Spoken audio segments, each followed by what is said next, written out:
here in Mark 15, we have the account of the crucifixion of the Lord Jesus. Now, he died for me personally, and he died for you. As Paul says, the Son of God loved me and gave himself for me. I think we each have a solemn duty to try to reconstruct in our own minds what actually happened at Golgotha. To try to imagine it, to see Jesus being crucified, to imagine something of his pain, and to realise that this was done by him for me. Yes, little me, obscure me, small, weak, sinful person that I am.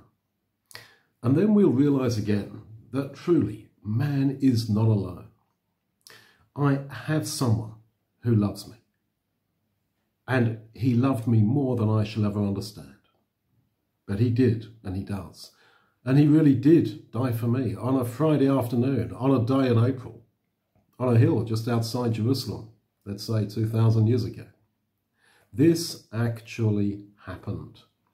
This is the ultimate truth of the entire cosmos, that the Son of God died for me. He has a special interest in me. We naturally ask, why? Well, why me? I'm unworthy of this attention, this interest, this love unto death.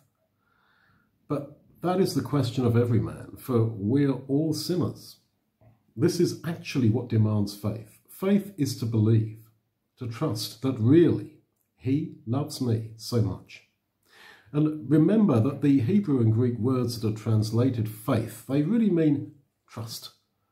That's what they mean, trust. We are to trust in him and in his love. As children trust their parents to love them and not wish them any evil. The part I'd like to focus upon is how Jesus cried just moments before he died, my God, why have you forsaken me? You see, he clearly enough shows here his absolute humanity. He prays to God, his Father, calls him my God. And clearly he struggles with feeling that God has forsaken him. God doesn't forsake the righteous. He didn't forsake Jesus, but Jesus felt that he was forsaken. He was in crisis. And in a sense, if you feel forsaken, well, I suppose that is how you feel. Jesus never sinned. You can be comforted that even if you feel that God is not coming through for you as you think he should do, ought to, might have done, that is not necessarily sin. That's part of being human.